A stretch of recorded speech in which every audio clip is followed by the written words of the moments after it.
कहते हैं हर महामारी अपने साथ बड़े बदलाव लेकर आती है, लेकिन कुछ बदलाव अच्छे संकेत भी देते हैं। कोरोना महामारी के दौरान जिस तरह से 1.5 महीने से देशव्यापी लॉकडाउन है, इसका सबसे ज्यादा असर अगर कहीं पड़ा है तो वो स्कूल कॉलेज कैंपस पर पड़ा है, बच्चों की पढ़ाई पर पड़ा है। लेकिन अब जिस तरह से तमाम शिक्षक, कॉलेज और विश्वविद्यालय ऑनलाइन माध्यमों की तरफ बढ़ रहे हैं और बच्चों को स्टडीज सफर न करे, इसके प्रयास किए जा रहे हैं। और जिस तरह से एमएचआरडी और यूजीसी ने संकेत दिए हैं कि अगर हालात जस के तस बने रहे तो न सिर्फ ऑनलाइन स्टडी, ऑनलाइन एग्जाम की तरफ भी कॉलेज विश्वविद्यालयों को जाना पड़ेगा। लेकिन बड़ा सवाल यह है कि क्या हम उतना तैयार हैं डिजिटल इंडिया के दौर में? क्या डिजिटल डिवाइड का जो गैप था उसको हमने भर लिया है? इन्हीं तमाम पहलुओं को समझने की कोशिश करेंगे। उत्तराखंड सरकार ने भी जिलावार नोडल अधिकारी तैनात किए हैं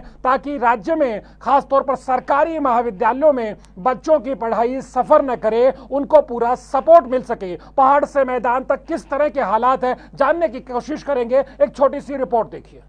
दरअसल बच्चों के लिए ऑनलाइन माध्यमों से रूबरू होना इसलिए भी जरूरी है क्योंकि कोरोना के खिलाफ जंग लंबी चली तो यूजीसी ऑनलाइन एग्जाम की तैयारी के निर्देश दे चुकी है। कोरोना के कारण पूरी दुनिया का जीवन बदल रहा है और इसी क्रम में शिक्षा की जो नई स्थिति सामने आ रही है उसमें ऑनलाइन शिक्षा अपने आप में एक महत्वपूर्ण कदम है। और भारत में भी चाहे उच्च शिक्षा हो, चाहे माध्यमिक हो, चाहे प्राथमिक स्तर की शिक्षा हो, उसको ऑनलाइन रूप में अडॉप्ट करने का काम शुरू हो गया है। हमें समय के साथ बदलना होगा और टेक्नोलॉजी का पूरा प्रयोग करना होगा। बहरहाल सवाल वही है कि तमाम ऑनलाइन माध्यमों की मौजूदगी के बावजूद क्या इन सबकी पहुंच सभी छात्र छात्राओं तक सुनिश्चित हो पा रही है? आखिर एक बड़ी आबादी आज भी ऑनलाइन व वर्चुअल दुनिया से बहुत दूर है। मेरे साथ दो खास मेहमान इस वक्त जुड़े हुए, आपसे उनका परिचय करा देते हैं। डॉक्टर सुशील उपाध्याय हैं, प्रोफेसर हैं, शिक्षाविद हैं और प्रिंसिपल हैं पीजी कॉलेज में। डॉक्टर साहब, आपका चर्चा में स्वागत है। उसके अलावा मेरे साथ एचएनबी गढ़वाल केंद्रीय विश्वविद्यालय से प्रोफेसर डॉक्टर एमएम सेमवाल साहब जुड़े हुए हैं, वो एचओडी हैं पॉलिटिकल साइंस डिपार्टमेंट में। सर, आपका भी चर्चा में स्वागत है। मैं सबसे पहले प्रोफेसर सेमवाल साहब आप ही के पास आना चाह रहा हूं। सर, जिस तरह से लॉकडाउन के हालात बने हुए हैं, ऑनलाइन स्टडीज आज हमारी जरूरत भी है और हमारे लिए मजबूरी भी है, उस दिशा में किस तरह के प्रयास सर गढ़वाल विश्वविद्यालय की तरफ से हो रहे? पूरे सिनारियो को सर आप किस तरह से देखते हैं? इस दुनिया भर में जो ये वैश्विक महामारी का जो कोराम है, ये इसका फर्क उत्तराखंड पे भी पड़ा है और हमारे विश्वविद्यालय ने बड़े प्रयास किए हैं कि हमारे यहाँ जो फैकल्टी है वो छात्रों से लगातार संवाद बनाए हुए हैं। हमारे चूंकि विश्वविद्यालय के जो छात्र हैं वो ग्रामीण प्रवेश में भी हैं और शहरी प्रवेश के भी छात्र हमारे विश्वविद्यालय से जुड़े हुए हैं।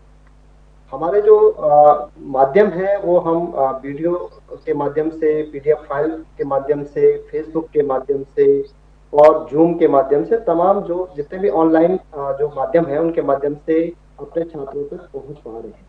लेकिन अभी भी इसके जो चुनौती है वो बहुत ज्यादा है चुनौतियां, क्योंकि अभी जो भारत सरकार का जो एक आंकड़ा है जिसमें ये बताया गया है कि दुनिया भर में अगर हम देखें तो अभी जो यूनेस्को ने जो डाटा दिया है उसमें ये कहा गया है कि दुनिया में लगभग 150 करोड़ छात्र इससे प्रभावित हुए हैं और जिसमें भारत के लगभग 32 करोड़ छात्र इससे प्रभावित हुए हैं। एक सरकारी आंकड़े के अनुसार अगर हम देखें तो अभी भी 38% जो लोग हैं उनके पास ही नेट कनेक्शन है, बाकी लोगों के पास अभी भी नेट कनेक्शन की समस्या बनी हुई है। और खास करके अगर हम देखें तो आज भी जो 16% जो लोग जो गांव में हैं उनके पास अभी भी कनेक्शन की समस्या बनी हुई है। इन चुनौतियों का सामना हमें भी करना वाला है क्योंकि अभी भी हमारे भी ऐसे छात्र हैं जो कि नेटवर्क की वजह से, पावर की वजह से, कुछ ऐसे भी क्षेत्र हैं जहाँ पे पावर की भी समस्या है, नेट कनेक्शन की भी समस्या है, उससे जूझ रहे हैं, उसको हम लोग उन तक पहुंच नहीं पा रहे हैं। लेकिन इस समस्या से मुझे जो दिखाई दे रहा है इसका जो भविष्य है, क्योंकि हम अभी से इसके ऑनलाइन के लिए जो तैयारी कर रहे हैं, भविष्य में इस तरह की अगर कोई भी इस तरह की आपदा आती है या कोई भी महामारी आती है, तो उसके लिए हम अभी से ऑनलाइन टीचिंग के लिए अभी से हम तैयार हो रहे हैं। हमारे बच्चे भी उसको मेंटली प्रिपेयर हो रहे हैं। जो हम लोग टीचर्स हैं उसके लिए हम भी उस तरह की तैयारी में जुटे हुए हैं।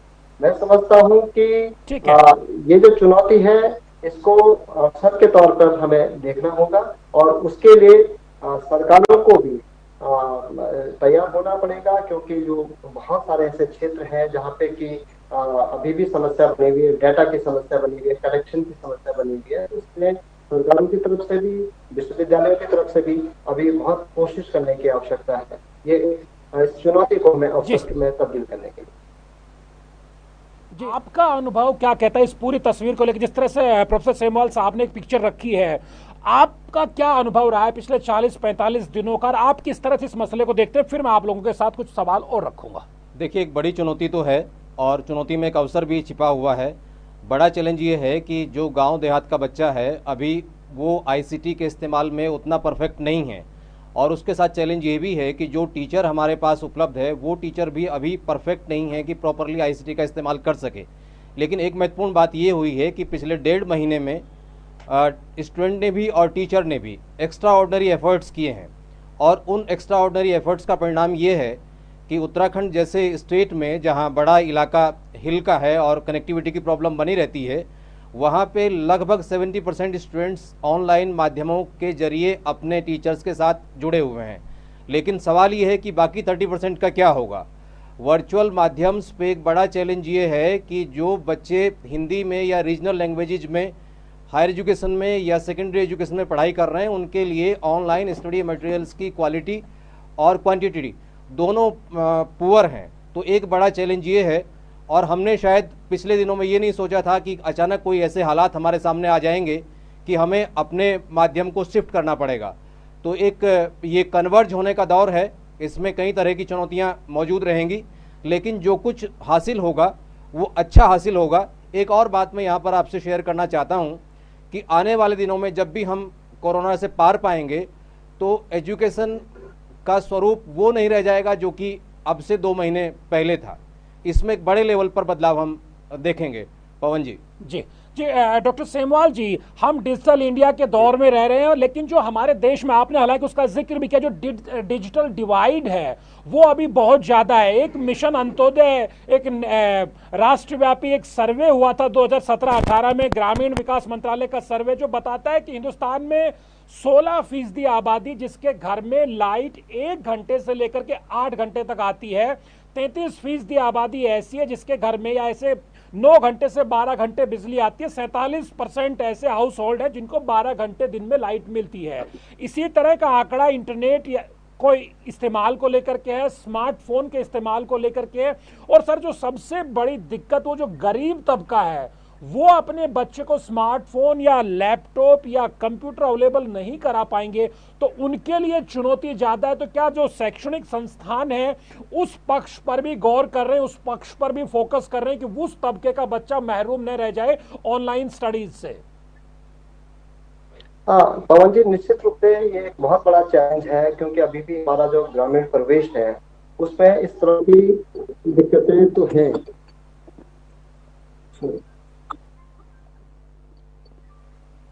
कि हम सुन पा रहे हैं आपको?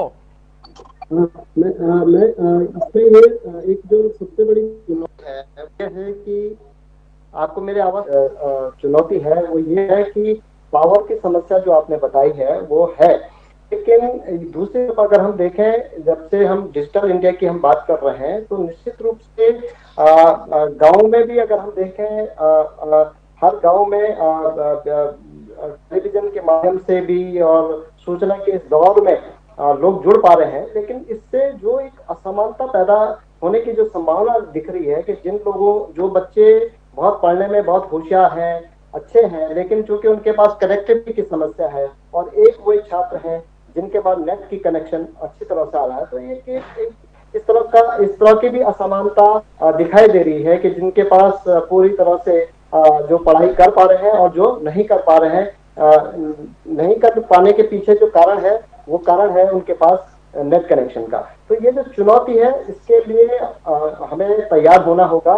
मैं समझता हूँ कि चाहे वो भारत सरकार हो, चाहे वो गवर्नमेंट ऑफ उत्तराखंड हो, उसके लिए प्रयास करना चाहिए और हर तरफ से जैसे कि अभी सुशील जी ने भी बताया कि इसमें प्रयासरत है। हर तरह के जो इंस्टीट्यूशंस हैं वो भी इस अभी 1 महीने के भीतर जो हमने देखा है इसके अच्छे परिणाम भी देखने को मिले हैं कि टीचर्स भी जिस गति से ऑनलाइन टीचिंग के लिए वो तैयार नहीं थे, उन्होंने अपने को तैयार किया और छात्र भी इस ओर उनका झुकाव बढ़ा है। आने वाले समय में इसके लिए मैं समझता हूं कि एक तरह से इसके लिए नागरिक संगठनों को या हम कह सकते हैं कि सरकारों को इस ओर ध्यान देना पड़ेगा कि जिस तरह से गांव में जो अभी भी जो समस्या है, जो चाहे वो बिजली की समस्या है, नेट कनेक्शन की समस्या है, उस समस्या को दूर करने के लिए बड़े कदम लेने की आवश्यकता है। और इसमें मुझे जो दिखाई दे रहा है कि अभी हमारे मिनिस्टर, हमारे एचआरडी मिनिस्टर जिस तरह से लगातार छात्रों से वार्ता कर रहे हैं, अभिभावकों से जो बात कर रहे हैं, जैसे आपने भी बताया कि अभी भी गांव में एक झिझक है कि बार बार बच्चों को हम कहते हैं कि आप मोबाइल पे लगे हुए हैं, लेकिन अभी एक दौर आ गया है कि मोबाइल हमें उनको देना ही पड़ेगा क्योंकि उनके पास जो साधन है पढ़ाई का वो ये जो मोबाइल और जो कंप्यूटर है या जो उनके पास लैपटॉप है, उनके माध्यम से का आंकड़ा 2017-18 का नेशनल सैंपल सर्वे रिपोर्ट का जो एजुकेशन पर रिपोर्ट थी वो कहती है कि भारत के जो 24% जो घर है वहां पे इंटरनेट की फैसिलिटी है और जो हमारी जो 66% आबादी को हम रूरल पॉपुलेशन में काउंट करते हैं वहां मात्र 15% हाउस होल्ड्स के पास ही इंटरनेट का एक्सेस है। अर्बन पॉपुलेशन में ये 42% है। लेकिन जब हम और उसमें गरीब तबके पर जब पास जाते तो कहते हैं कि उनके पास तो जो इसकी जो उपलब्धता है चाहे इंटरनेट सेवाओं की और भी कम है और जो 5 साल से 24 साल तक के बच्चों के पास मात्र जो 8% इंटरनेट का एक्सेस रहा है। ये कितना बड़ा चैलेंज है। रोटी कपड़ा और मकान की लड़ाई हम लड़ते आए, आपको लगता है कि इस डिजिटल दौर ये लड़ाई भी लड़नी पड़ेगी तब जो गरीब का जो बच्चा हो, जो हाशिए पे खड़ा हुआ बच्चा है, उसको भी शिक्षा मिल पाएगी? जी देखिए, आपात स्थितियां हैं और आपात स्थितियों में जो साधन संसाधन प्रयोग में लाए जा सकते थे वो लाए। आपात स्थिति उम्मीद नहीं की जा सकती कि 100% छात्र इस नई टेक्नोलॉजी, नए माध्यम के दौर में के तौर तरीके से कवर हो जाएंगे, ये संभव नहीं है। इसलिए आने वाले दिनों में जो पढ़ाई का तौर तरीका होगा उसमें ऑनलाइन, डिस्टेंस और फेस टू फेस एजुकेशन तीनों को प्रपोर्शनली रखना पड़ेगा, तभी हम एक सार्थक ढंग स्थापित कर सकेंगे।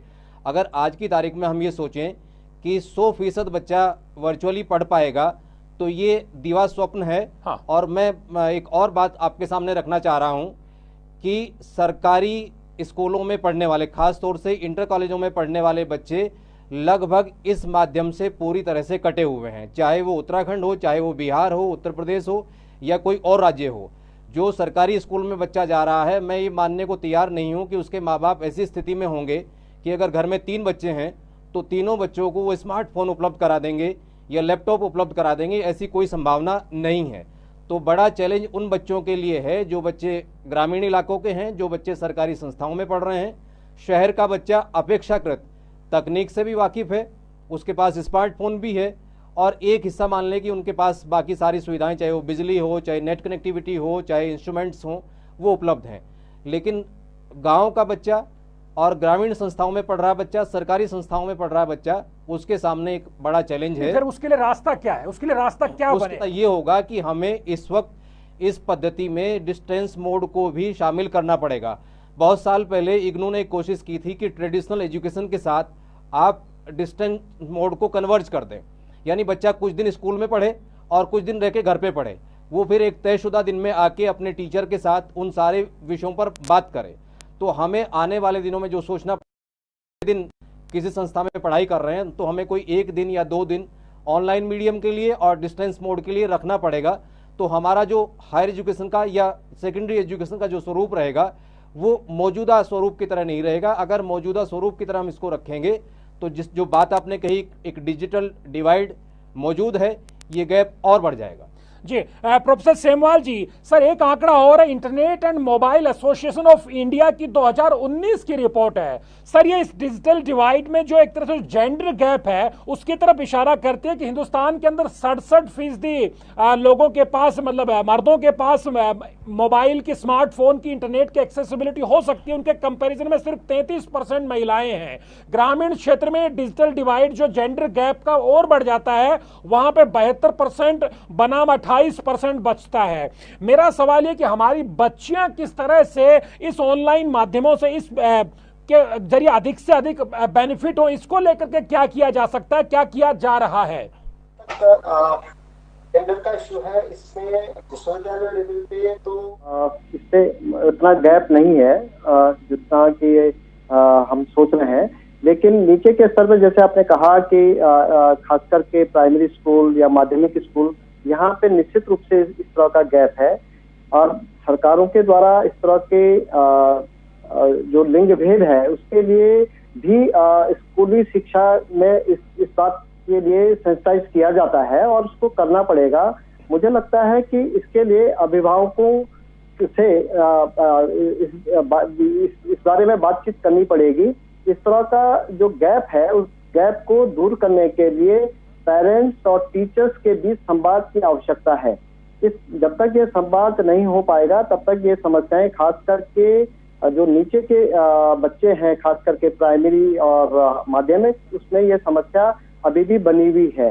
जहां तक हायर एजुकेशन का सवाल है उसमें ये गैप कम है और खास करके मैं उत्तराखंड के परिप्रेक्ष्य में देखूं तो हमारे यहाँ उत्तराखंड में उतनी समस्या नहीं है जेंडर इश्यू की जितने की मैदानी क्षेत्रों में है। हमारे यहाँ अभी भी जो लड़का और लड़की में बहुत बड़ा गैप नहीं है, जो पेरेंट्स का इतना बड़ा नहीं है लेकिन इतना बड़ा गैप नहीं है।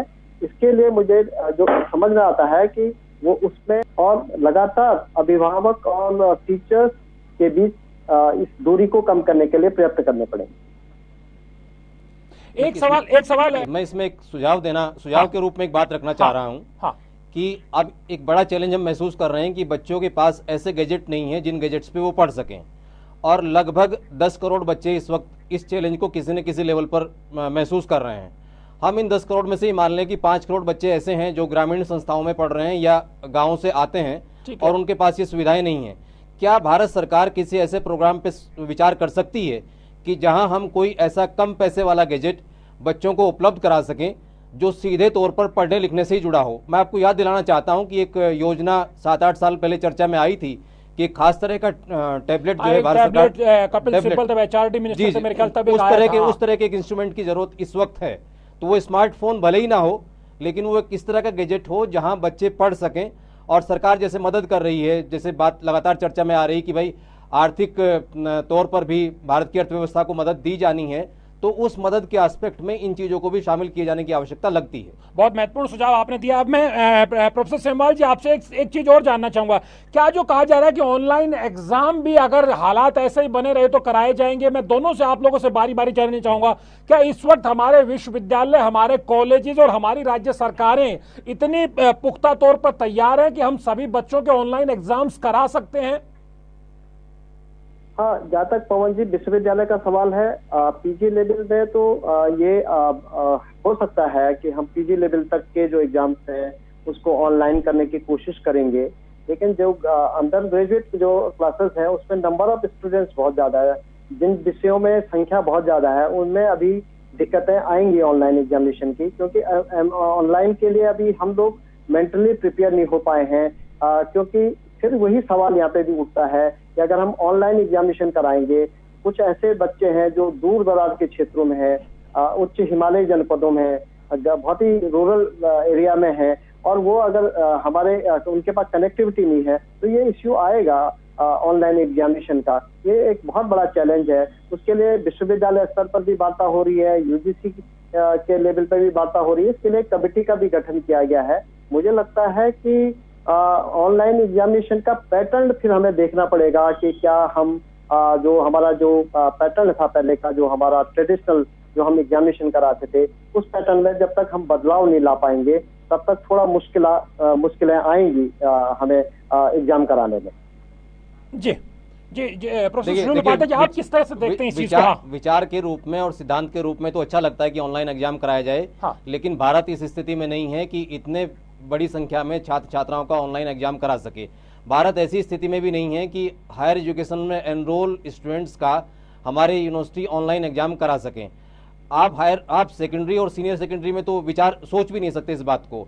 तो ऑनलाइन एग्जाम की बजाय जो अभी हमने देखा कि पिछले एक महीने में अलग अलग सरकारों के स्तर पर इस तरह की कोशिशें की गई हैं कि आप स्टूडेंट्स को अलग अलग माध्यमों का इस्तेमाल करके असाइनमेंट्स दीजिए और उन असाइनमेंट्स को रेगुलरली चेक कीजिए, एक उनका दस्तावेजीकरण कीजिए। और संभावना इस बात की है कि महीने 1.5 महीने के भीतर हालात अनुकूल ना हुए तो इन्हीं असाइनमेंट्स के आधार पर मूल्यांकन किया जाएगा। एक बात और विचार के तौर पर आई है कि केवल जो फाइनल एग्जाम है, जैसे 10th का एग्जाम है, 12th का एग्जाम है या यूजी डिग्री पीजी डिग्री का फाइनल एग्जाम है, उसको तो ट्रेडिशनली या ऑनलाइन माध्यम से कराने के बारे में विचार कीजिए।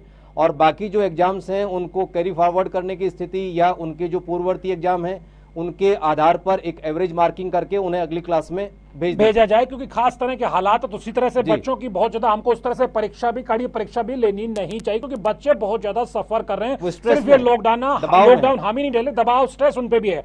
मैं डॉक्टर उपाध्याय जी आप इसे शुरू करना चाहूंगा, आखिरी चर्चा के आखिरी राउंड में हूं।